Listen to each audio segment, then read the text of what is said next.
ويسر لي أمري واحلل عقدة من لساني يفقهوا قولي سبحانك لا علم لنا إلا ما علمتنا إنك أنت العليم الحكيم ولا حول ولا قوة إلا بالله العلي العظيم. أما بعد. Tuan-tuan dan puan, malam ini kita sambung lagi perbincangan tentang sumber perundangan Islam, dan kita masih lagi membincangkan sumber utama untuk perundangan Islam, iaitu dalil ataupun sumber Al-Quran Al-Karim.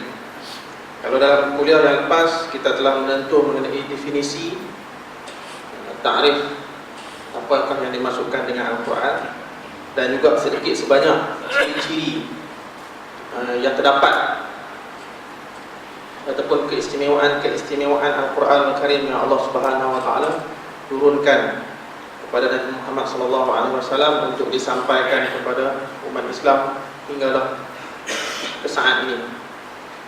Dan insya-Allah pada malam ini kita akan menyentuh mengenai hukum hakam ataupun jenis-jenis hukum hakam yang terdapat dalam Al-Quran. Secara kesimpulan, para ulama telah mengkategorikan bahawa dalam Al-Quran Al-Karim ini terdapat tiga jenis hukum yang utama. Yang pertama, ataupun jenis hukum yang pertama yang berkaitan dengan akidah ataupun tauhid kepada Allah Subhanahu Wa Taala.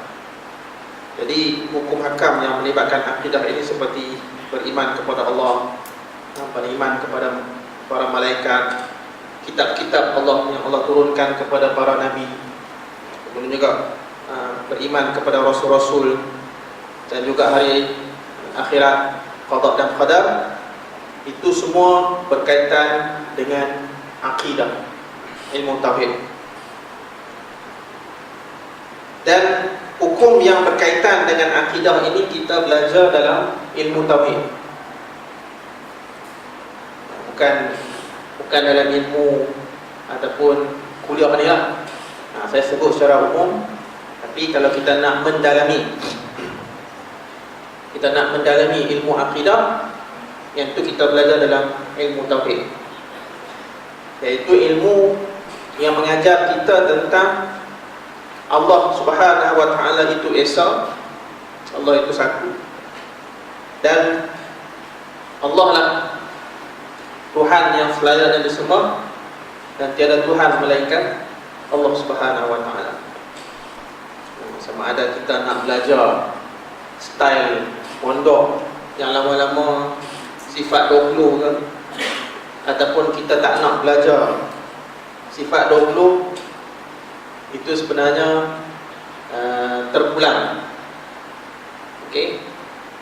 Sebab kalau kita belajar ilmu sifat 20 pun akhirnya akan menjurus kepada Allah itu satu, Allah itu esa. Kalau kita tak belajar ilmu sifat 20 pun akhirnya dia akan bawa kepada Allah itu esa juga. Sebab setengah orang dia okey, sebab memang daripada kecil duk belajar sifat 20. Kita pun duk hafal lagu Raihan tu kan, wujud Ridam Bapa apa semua tu. Tapi ada orang allergic, dia tak mau. Tak apa, tak ada masalah. Tapi yang penting ilmu tauhid ataupun ilmu akidah yang bukan jenis sifat 20 tu akhirnya kena bawa juga kepada Allah itu satu. Kalau belajar ilmu tauhid, sama ada yang sifat 20 ataupun bukan, tiba-tiba penghujung ataupun perakhiran pembelajaran ilmu tu dia sampai kepada natijah Allah tu banyak. Pelik. Boleh pilih pula, kan? Nak yang gemuk, yang kurui, yang tangan banyak, itu pelik. Sebab akidah yang ditunjangi ataupun yang terdapat dalam Al-Quran Al-Karim semuanya menunjukkan kepada keesaan Allah Subhanahu Wa Taala. Baik, itu jenis yang pertama. Jenis hukum yang pertama yang terdapat dalam Al-Quran. Yang kedua adalah hukum yang berkaitan dengan penyucian jiwa, yang kita panggil hukum akhlak. Penyucian jiwa dia lebih kepada sifat dalaman, dan selalunya kita belajar dalam ilmu akhlak ataupun lebih dikenali dengan ilmu tasawuf. Ilmu tasawuf. Jadi ilmu tasawuf ni dia mengajar kita kepada penyucian diri yang dalam, iaitu jiwa. Kalau penyucian diri luaran, itu dalam fiqh. Kita berwudu, mandi wajib, dan juga mandi biasa, itu dalam ilmu fiqh, dalam bab taharah. Baik, itu bahagian yang kedua ataupun jenis hukum yang terdapat dalam Al-Quran. Yang ketiga adalah hukum hakam yang berkaitan dengan perbuatan amali. Perbuatan amali ini pula sama ada ia berkaitan dengan perkataan ataupun dengan perbuatan. Dan inilah yang dimaksudkan dengan fiqh. Kita duk kata ataupun kita duk belajar ilmu fiqh. Ilmu fiqh ni ialah kita belajar tentang apa kesan ataupun apa hukum perbuatan yang kita buat secara zahir, secara luaran. Kita ambil barang tanpa kebenaran, apa hukum dah? Haram. Sebab mengambil barang orang tanpa izin, kecuali kita terjumpa barang itu di tengah jalan, barang berharga lah, kunci motor ke, kunci kereta ataupun beg duit ke. So kita ambil bukan dengan tujuan untuk simpanan kita, tapi untuk menyerahkan kepada empunya barang tersebut. Nah, itu tak apalah. So bergantung kepada jenis perbuatan kita. Saja-saja kita pergi pegang tek lembu saja, hukum dia pun haram, sebab tak ada faedah. Buat apa pergi pegang tek? Kecuali Dr. Faisal, sebab dia doktor haiwan, sebab dia nak kena gaji tek lembu. Kau doktor haiwan tak nak gaji tek? Ada juga kan? Mungkin kalau ada penyakit ke apa-apa, so nak kena gaji. So doktor haiwan yang memegang tek lembu ataupun tek binatang untuk dengan sengaja, walaupun itu perbuatan, tapi itu dikira mungkin boleh jatuh kategori harus, mungkin boleh jatuh kategori sunat, malah boleh jadi wajib.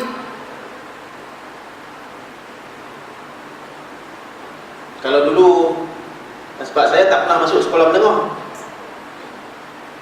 daripada sekolah rendah terus masuk Mat Tafiz. Tuan-tuan dulu kalau ingat, dulu sekolah menengah dulu apa yang saya tahu, belum katok kan, untuk sains. Nak tengok apa ada isi apa katak kan.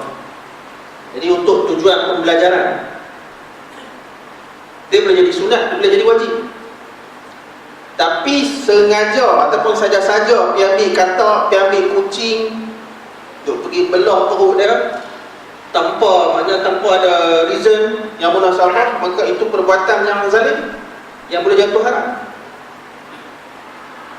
Jadi bergantung kepada niat, bergantung kepada keadaan. Dan hukum hakam yang berkaitan dengan perkataan, dengan perbuatan yang kita katakan sebagai fiqh, itu adalah jenis hukum yang ketiga yang terdapat dalam Al-Quran.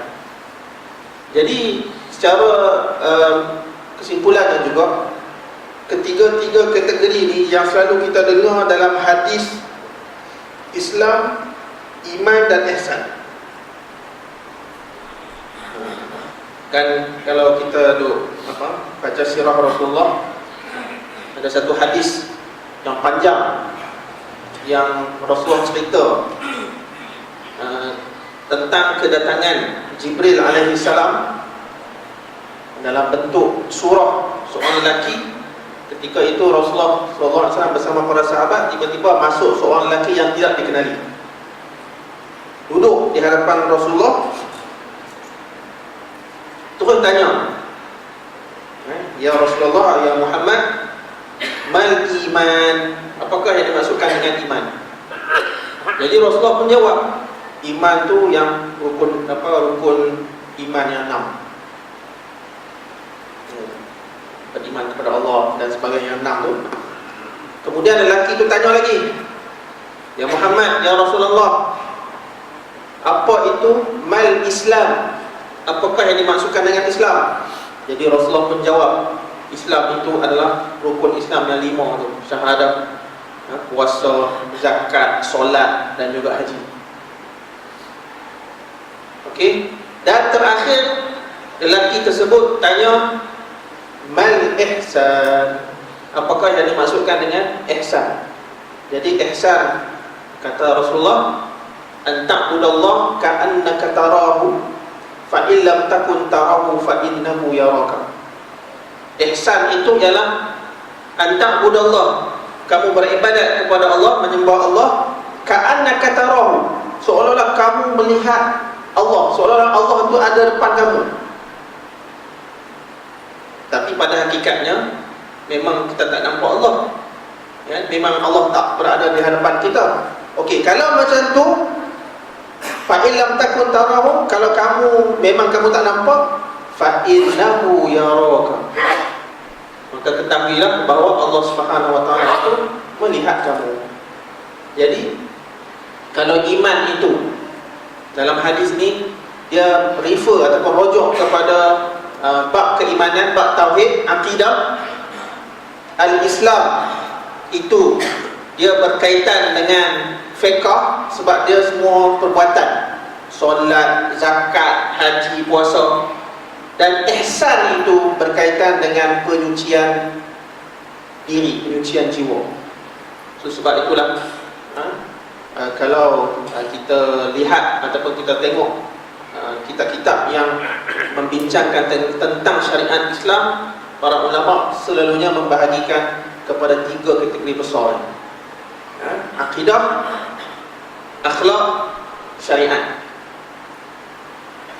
Syariat ini ataupun kita panggil fiqh, yang melibatkan perbuatan zahir, perbuatan lahiriah, perbuatan luaran. Baik. Kemudian tuan-tuan dan puan,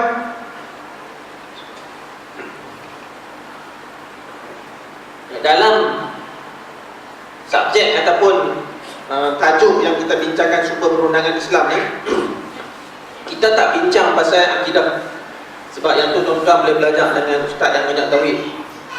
Kita tak belajar, tak fokus pasal tasawuf, sebab itu boleh belajar dengan ustaz yang mengajar tasawuf akhlak. Okey. Dan sebenarnya subjek yang saya mengajar ni bukan nak mengajar hukum fiqh, tidak. Sebab hukum fiqh kita dah belajar dalam subjek lain. Jadi apa yang saya nak mengajar? Saya nak mengajar satu subjek, satu topik ataupun satu maudhu yang sebelum kita sampai kepada hukum fiqh.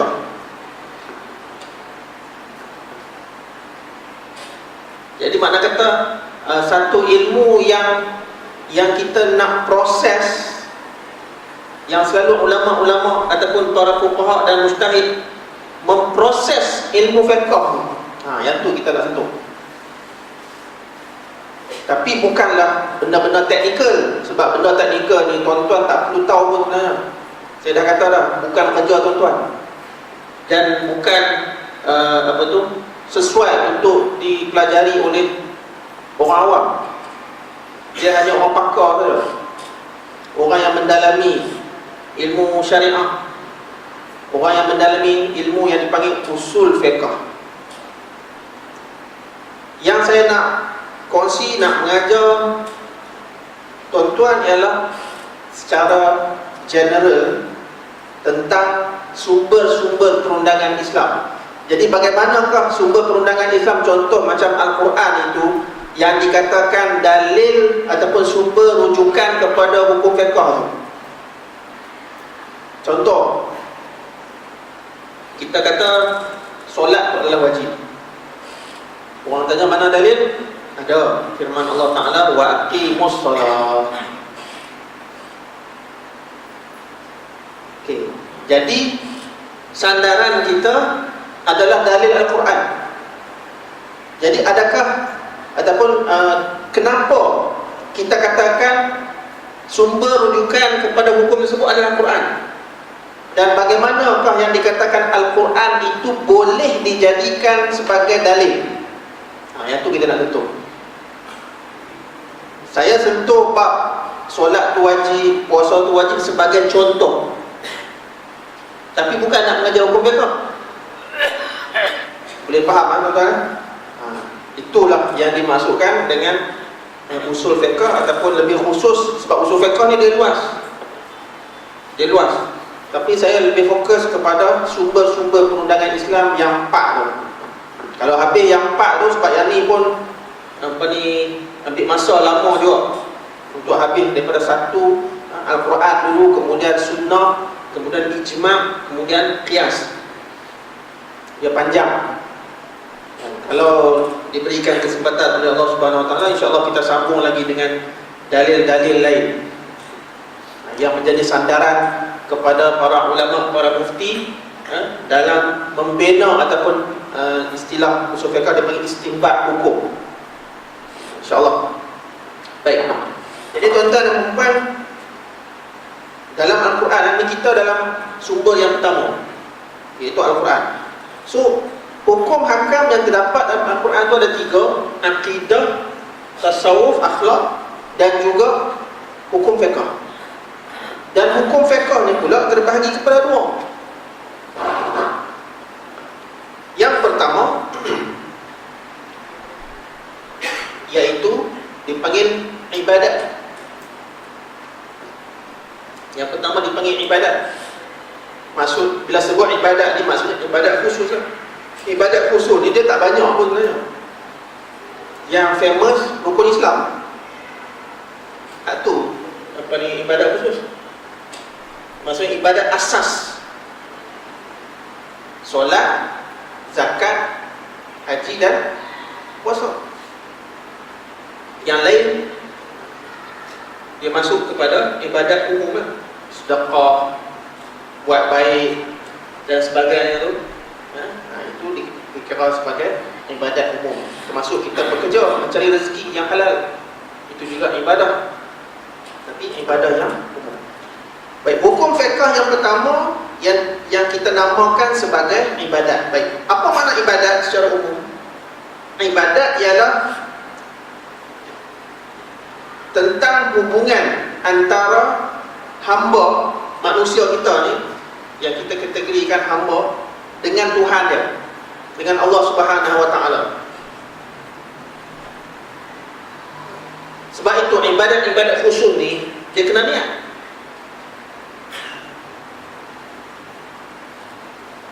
Walaupun Nabi SAW sebut innamal a'malu binniyat, setiap amalan itu mesti didasari ataupun mesti berdasarkan niat. Ini lebih khusus sebenarnya kepada ibadat-ibadat khusus. Solat kena niat. Tak niat tak sah sebenarnya. Mamai takbir saja, Allahu Akbar, tapi tak disertai dengan niat. Usolli fardul maghribi tadi, tapi itu lafaz. Usolli fardul maghrib, semua orang dengar. Itu bukan niat lagi. Niat sebenarnya adalah hati. Dalam kita tak sebut usolli pun tak apa. Cuma orang Melayu kita ni kalau tak sebut dia tak syok, dia tak best. Tapi kalau kita anggap tak sebut usolli fardul maghribi salasa raka'atin ma'muman lillahi ta'ala, itu tak sah solat, itu tanggapan yang salah. Sebab sebutan lafaz itu bukan niat. Niat dalam. So bila kita sebut usolli fardhul maghribi tu, bila kita angkat tangan Allah, masa tu sebut Allah, kena niat. Dia panggil lintasan dalam hati. Itu niat. So ibadat khusus dia perlukan niat. Dan ibadat ni tadi kita dah kata, iaitu tentang hubungan hamba dengan Tuhan pencipta. Baik. Yang kedua, hukum fiqh yang kedua ialah yang selain daripada ibadat, ataupun istilah dia dipanggil hukum muamalat. Kita bila sebut muamalat, yang kita faham transaksi kewangan, pasal jual beli, sewa penyewa, gadai, kan, dan sebagainya tu, itu yang kita anggap muamalat. Tapi sebenarnya perkataan muamalat dia lebih umum daripada itu. Kalau ibadat, iaitu tentang hubungan manusia dengan Allah, kalau bab muamalat itu tentang hubungan manusia dengan manusia. Baik. Sekarang ni tadi kita dah kata Islam itu ataupun hukum hakam yang ada dalam Quran tu ada 3 yang besar: akidah, tasawuf, fiqh. Fiqh ni terbahagi pula pada 2. Pecah pula. Bab ibadat dengan bab muamalat. Okey. Sekarang ni bab muamalat tu pecah lagi. Ni nak faham betul-betul ni isi kandungan Al-Quran, supaya bila kita sendiri faham, kita boleh terang kat orang. Orang tanya, anak bini tanya, kita boleh jawab. So bab muamalat ni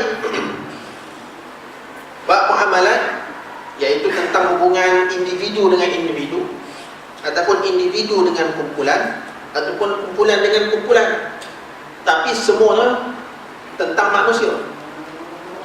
Baik, bab muamalat ni terbahagi kepada berapa ni? 1, 2, 3, 4, 5, 6. Dalam kitab ni 6 dia sebut. Yang pertama muamalat yang berkaitan dengan kekeluargaan, yang dipanggil al-ahwal asy-syakhsiyah.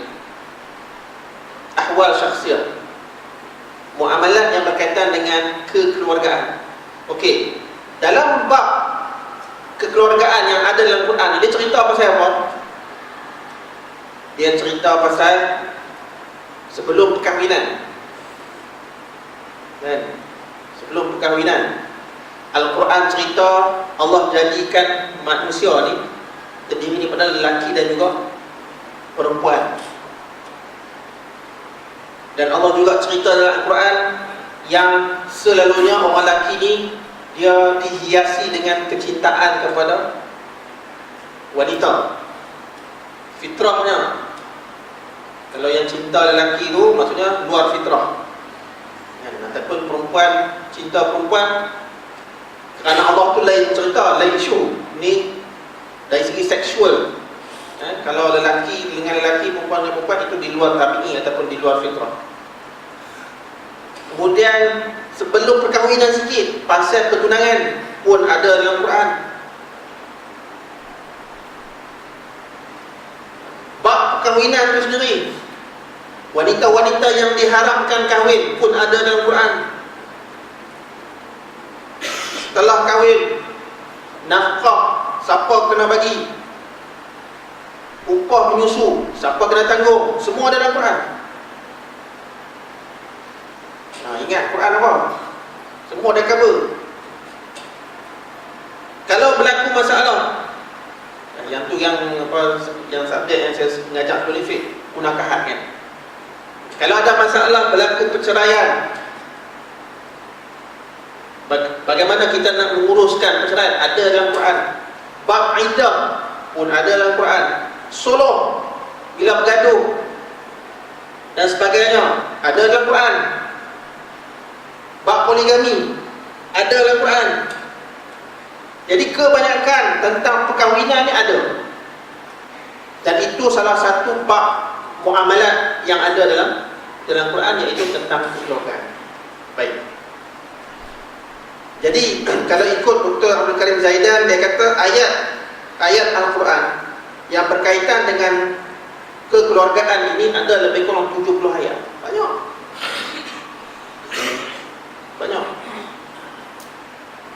Okey, kita ringkaskan. Yang kedua, hukum muamalat yang berkaitan dengan kewangan.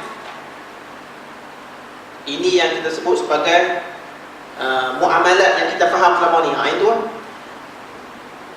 iaitu yang berkaitan dengan jual beli, gadai dan akad-akad lain.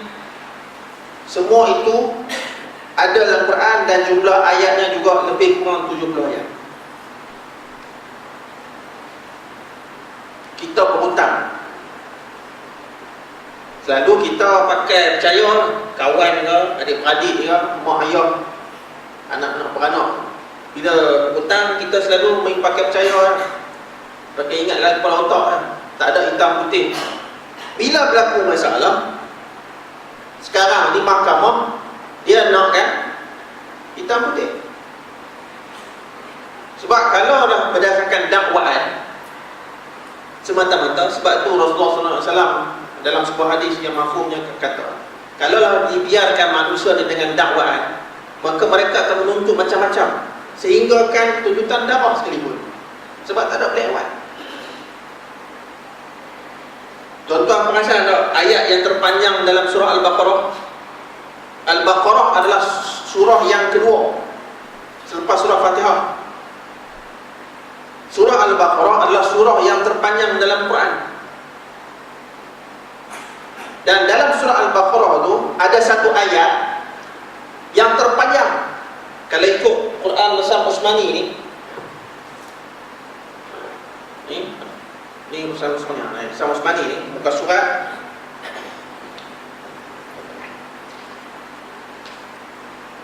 nanti tuan-tuan balik buka muka surat 48 ayat 282, satu muka sebelum penghabisan surah Al-Baqarah. Surah Al-Baqarah ayat 286 ayat.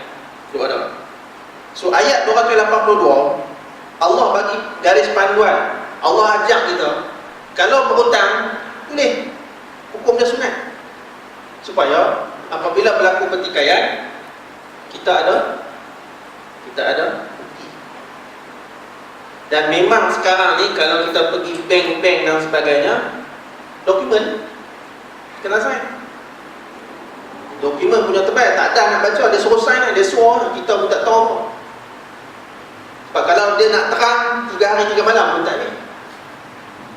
Jadi para ulama perbankan Islam ni kata tak apa, walaupun kita sebagai customer, klien tak faham secara keseluruhan, tapi pada dasarnya kalau kita nak buat ni kewangan Islam lah, kalau nak buat pembiayaan, sebab dalam kewangan Islam kita tak namakan hutang, kita tak namakan loan tu konvensional, loan tu riba. Tapi senang kita duk bahasa yang kita duk cakap, kita berhutang lah. Tapi dia sebenarnya kewangan Islam dia bukan konsep hutang, dia konsep pembiayaan, jual beli. Contohlah saya bagi, kita beli rumah, yang pemaju jual katalah 200,000, contoh 200,000. Kita pun buat pembiayaan dengan bank Islam tertentu. Okey. Sebenarnya kita beli rumah tu bukan dengan harga 200,000. 200,000 tu ialah harga yang dibeli oleh bank. Bank beli 200,000, yes. Tapi bank jual kat kita, okey, bank jual dekat kita dengan konsep tangguh tu 450,000. So sebenarnya dia istilah berhutang juga lah, sebab kita kena bayar bulan-bulan kan. Tapi bukan dalam arti kata hutang yang konvensional tu. So sebenarnya kita buat pembiayaan dengan bank Islam tu bukan 200,000 tapi 450,000. Itu secara matematik yang kasar lah, kita nak bagi senang faham. Sama juga sebenarnya kalau konvensional pun harga rumah 200,000. Okey, kita berhutang dengan bank konvensional, tapi dia adalah calculation dia. Berapa peratus, lepas tu ikut tahun, 30 tahun ke loan tu. So pimai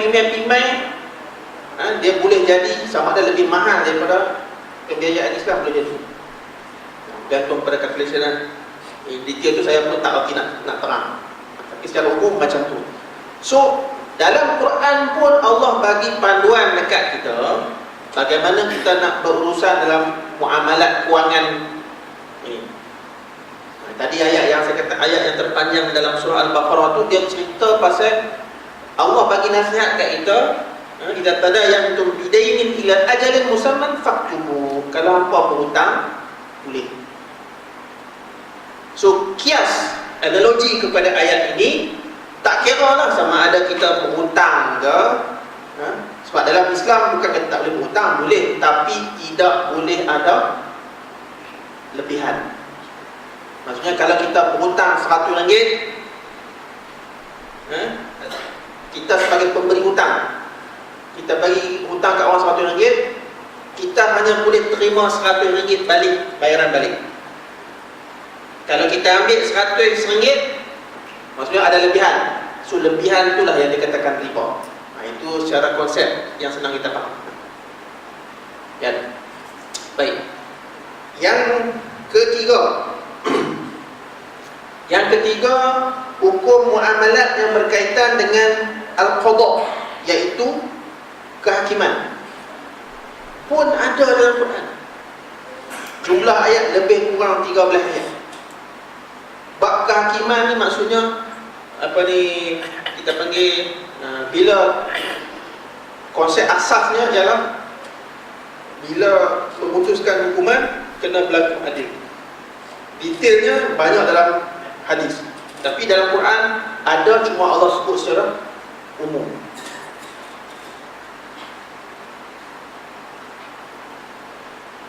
Sebab itu bila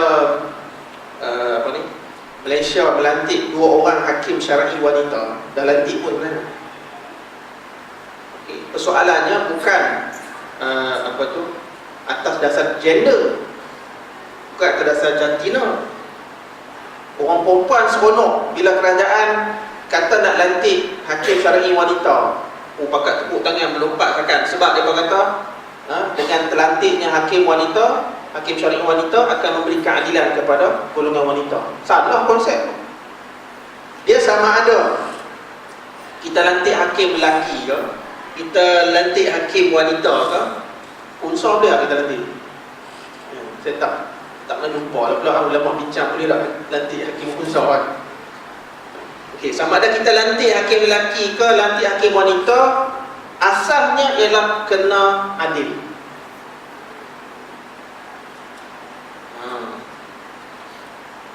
Sebab itu dalam pembicaraan mahkamah syariah, khususnya di Malaysia, kadang-kadang kita macam salah faham. Saya pernah sentuh bab ni 2-3 kali juga bila kita dalam munakahat itu. Kadang-kadang dia ambil masa panjang pembicaraan.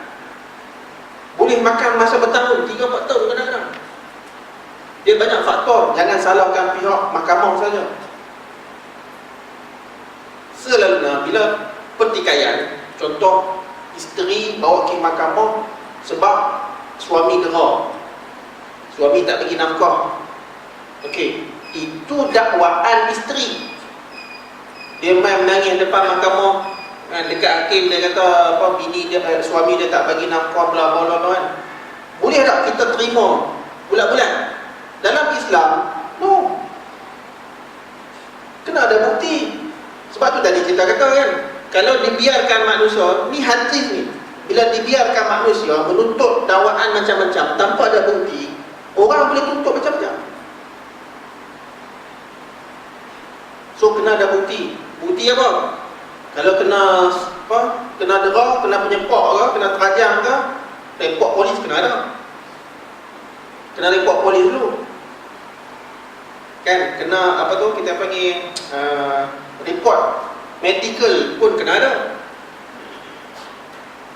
Kalau ada saksi lain, mungkin dia suami tu penyempak dia di rumah mak mentua, contoh mak mentua tengok, so ada saksi lagi kuat, bawa sekali pergi mahkamah.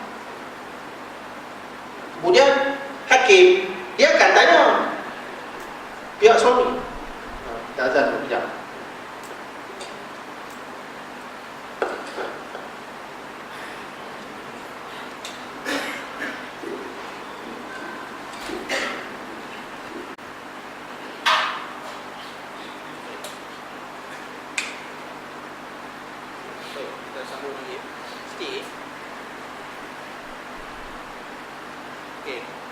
Jadi tuan-tuan, tadi bila berlaku itu, mahkamah dia kena panggil suami pula. Untuk fair, masalah ada suami tak main. Bila suami tak main, kena tangguh. Tangguh bukan sejam dua, bukan sehari dua, tapi sebulan. Panggil lagi, bulan depan tak main juga, tangguh lagi. Sebab mahkamah dia tak boleh buat keputusan melainkan dia dengar dua pihak. Dia kena berlaku adil. Tapi sampai dah 2-3 kali tak main tanpa alasan munasabah, waran tangkap pun dah keluar, tak main juga, mana kata something wrong. Jadi ketika itu barulah hakim boleh buat keputusan.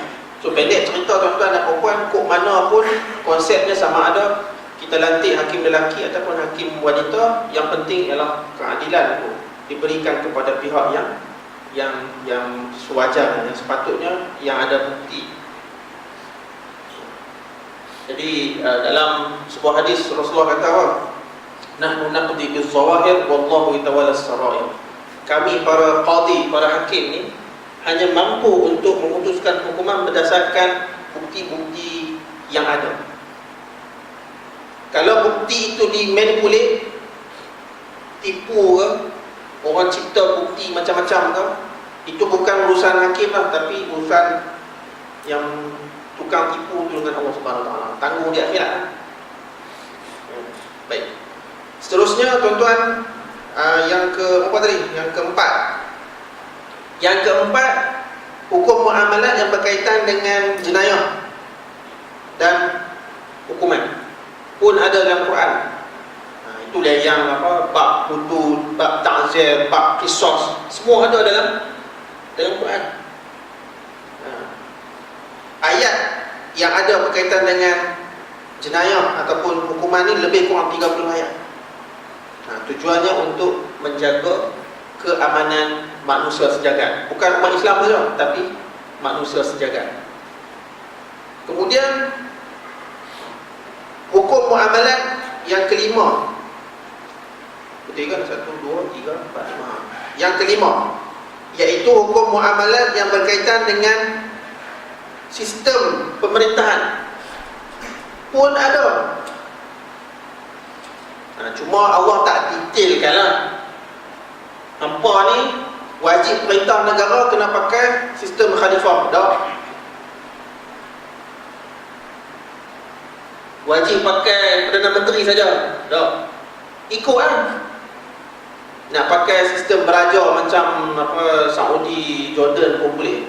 Malaysia kita pakai demokrasi berparlimen pun tak ada masalah. Presiden contoh macam di US pun tak ada masalah. Ikut.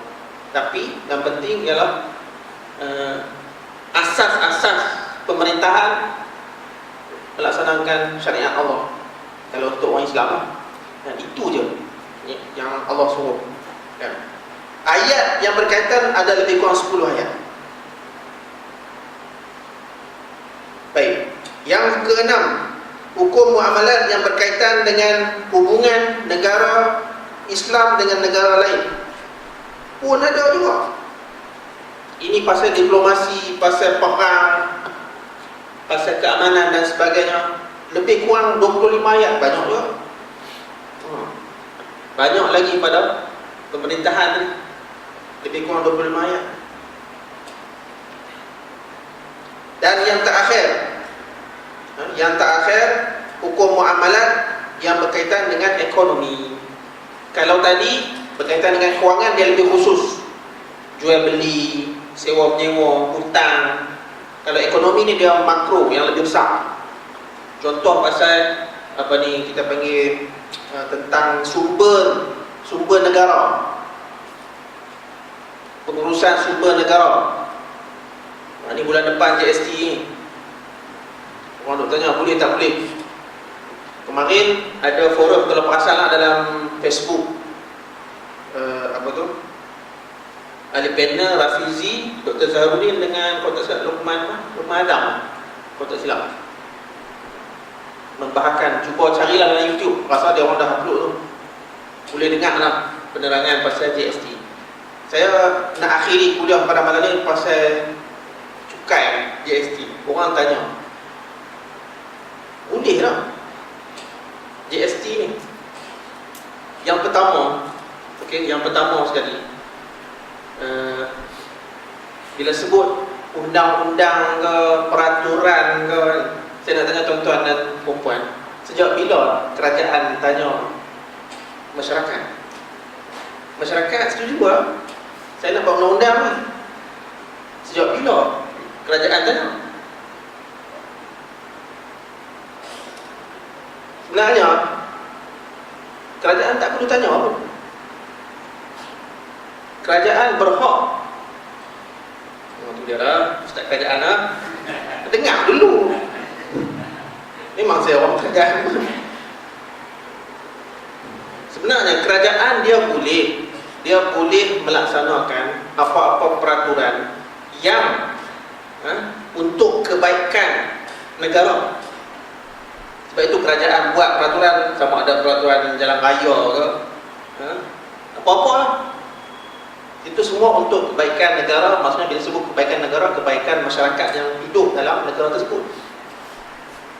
Okay. Kalau kita berhujah dalam Islam, dalam sejarah Islam tak ada cukai, yang ada hanya zakat. Cukai ni hanya dikenakan kepada orang bukan Islam, jizyah. So cukai adalah haram. Yang tu terlalu gopoh-gapoh lah. Itu cerita yang lama, cerita sejarah Islam yang lama, betul lah.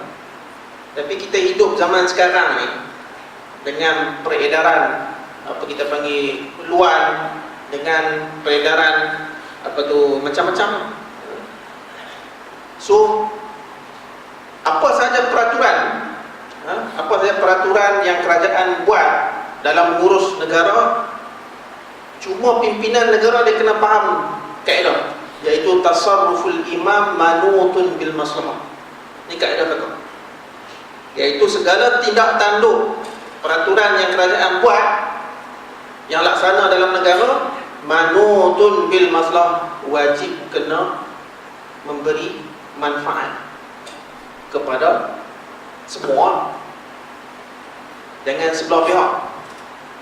Dia sebenarnya kerajaan tak ada duit, tu je. Teruk. Kalau dulu jabatan-jabatan agensi-agensi kerajaan agak mewah lah. Kalau siapa yang kerja kementerian di universiti kan, dulu agak mewah. Nak buat bengkel, hotel, sikit-sikit hotel.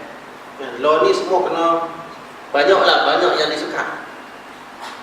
Yang dapat contoh bajet pengurusan 200 juta, sekarang ni kena slash tinggal 100, paling banyak pun 120, 130, lebih kurang macam itulah. So banyak yang kena slash. Sebab apa? Ni kena tanya orang pakai ekonomi ya. Macam mana kita punya kewangan negara sampai teruk macam ni? So salah satu konsep yang Al-Quran ajar, ini lak berdasarkan Al-Quran ajar konsep yang mimpi Nabi Yusuf. Ingat tak cerita Nabi Yusuf yang ada seorang bermimpi, Raja Mesir ketika itu bermimpi 7 ekor lembu kurui telan 7 ekor lembu gemuk dalam mimpi tu. Raja mimpi. Dia pun heran. Lepas tu tanya orang, semua orang tak boleh nak takwil mimpi tu kecuali Nabi Yusuf. So Nabi Yusuf kata, itu adalah petanda yang 7 tahun ekonomi Mesir ketika itu akan jatuh merdu. Mula-mula mewah, 7 tahun, 7 ekor lembu gemuk tu, itu sebenarnya kiasan kepada ekonomi Mesir yang makmur. 7 tahun. 7 ekor lembu kurui, itu takwil kepada keadaan ekonomi yang gawat. Jadi Nabi Yusuf bagi tahu dekat Raja Mesir supaya ada simpanan. So pengurusan kalau masjid surau kita pun, walaupun tiap minggu kita collect sampai 3,000 lebih kadang-kadang, tapi tak berarti kita boleh sewenang-wenangnya belanja macam-macam. Kita kena ada had juga, kena invest juga, kena melampau juga. So tuan-tuan dan puan, sebenarnya kalau tuan-tuan perasan JAKIM dia ada satu kajian tentang GST ni, boleh tak boleh. Dia sebenarnya kajian ni pun nak jaga banyak pihak. Yang pertama nak jaga kerajaan dulu, sebab kajian tu sebenarnya kerajaan yang suruh buat. Okey. Nak kata boleh 100% pun tak boleh. Nak kata tak boleh 100% pun tak boleh. Sebab tu saya katakan tadi, sebenarnya cukai ni kerajaan berhak. Cuma kalau kena satu pihak saja, ataupun menindas golongan yang sedia tertindas, itu masalah lah. Kalau tuan-tuan boleh faham apa yang saya sampaikan. Sebab kita nak kata sama ada GST ni dia ada kebaikan. Dia ada kebaikan dari segi ekonomi. Betul, kerajaan akan dapat, kalau ikut penjelasan tu, lebih kurang 30 bilion dalam masa setahun. So kerajaan dia recover balik segala kekurangan duit tu dalam masa setahun, boleh cover balik. Tapi itulah sama ada ia berterusan dan sebagainya itu, wallahu alam. Kena tunggulah 1 April ni macam mana. Jadi saya rasa tuan-tuan setakat itu dahulu. InsyaAllah kita sambung lagi bincangan kita. Apa yang baik itu datang daripada Allah, dan apa yang kurang datang daripada saya. Aku boleh mazhab, astagfirullah. Wassalamualaikum warahmatullahi wabarakatuh.